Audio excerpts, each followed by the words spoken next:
In case you haven't heard, there are multiple Joker-related films in development. As of this recording, there's a Suicide Squad sequel, a solo Joker film produced by Martin Scorsese, and another Joker film that will be the same Joker as Suicide Squad. When I heard about this upcoming Joker film, the one with Jared Leto, I felt this weird mix of surprise and, well, lack of surprise. On the one hand, many people complained that for all the hype regarding the Joker and Jared Leto's method acting, he barely featured in the film. So at face value, it makes sense to give the people what they originally wanted. But on the flip side of this, Suicide Squad was awful. I know this is all subjective, but I'm sorry, there comes a point where it really isn't. If you enjoyed Suicide Squad, cool, power to you. But if you think it's a well put together film, then you need to watch it again. And if you rated it high as a film critic, then you need to close your channel because you simply don't know the basics of what films or storytelling are. Why make a spin-off from a bad film, especially one that received such bad press? Even monetarily, it seems like a risk.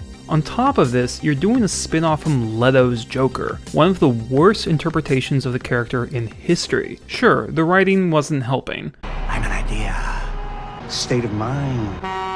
But Leto approached the role in all the wrong ways, going over the top without any real menace. And the performance serves as a great example of how, when doing an eccentric character, the task is more complicated than just being weird. You have to bring some sense of weight and realism to the role, or else it comes off like an amateur cartoon. In short, I understand some of the motivation behind this film, but I disagree with the decision. I'm not just criticizing the Leto Joker film, I'm kind of torn about the Scorsese one as well. The Joker is not a character that should be oversaturated. He should be special. And to make the Joker special again, this is how I think they should do it. To me, the Joker can be broken down into 3 traits. 1, he's a gangster. 2, he's a psychopath. And 3, he's a clown. In various interpretations, he's mostly been one, or a bit of all 3, or maybe none in the version I haven't seen or read yet. But what I want is a deeper concentration on the 3rd. I want this aspect of the Joker yanked to the forefront, be even more integral to the character, and if possible, be darker. There's a fantastic moment in the underrated Batman Beyond film where the younger, modern Batman mocks the Joker for failing to do one specific thing. Not that you ever had a good joke. Don't you dare laugh at me! Why? I thought the Joker always wanted to make Batman laugh. You're not Batman! I love how upset the Joker gets here, and while the film ends shortly after, this concept opens the floodgates for the character. What he wanted most was to make Batman laugh, to have Batman pay attention to his antics, and it was the one thing he never got to accomplish. To me, this is intriguing. It matches the clown aspect of the character, and having a villain that wants to impress a hero can provide themes like desperation, frustration, and straight-up psychosis. Okay, DC, here's what I think you should do.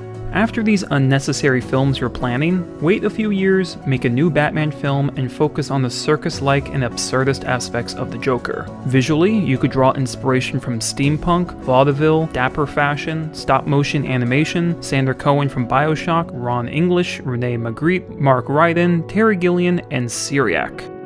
It all depends on what genre, what tone you want to embrace the most, and whatever you do, don't go full silly. It's a Batman villain, and some level of darkness is pretty much required. Get a director who can bridge the gap between the playful and perverse. Bring on a composer who can bring the right sense of mania. Give the Joker more of a carnival look, and cast someone good.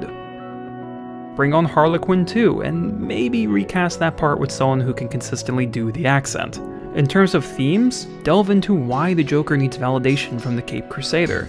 In terms of plot, you can go the unknown terrorist route like The Dark Knight, or the cult leader angle, as the Joker spreads a demented philosophy and accrues internet troll-like followers. The city, and indeed the film itself, could go through a visual shift, slowly becoming the nesting ground for the nonsensical and non-symmetrical. It could culminate in a showdown not only between 2 of the greatest heroes and villains of all time, but between their ideologies, delirium versus stoicism, insanity versus reason, while the city of Gotham hangs in the balance. These are just ideas, and I'm not saying this is the absolute best way to go, but I think it's worth considering. If for nothing else, the Joker is referred to as the Clown Prince of Crime.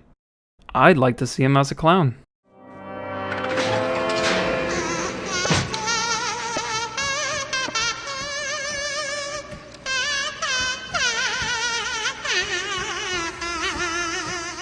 what do you think of this concept? Has it been done in a show or film I haven't seen? And most importantly, how would you do a Joker in a Batman film? Let me know in the comments, and thanks for watching.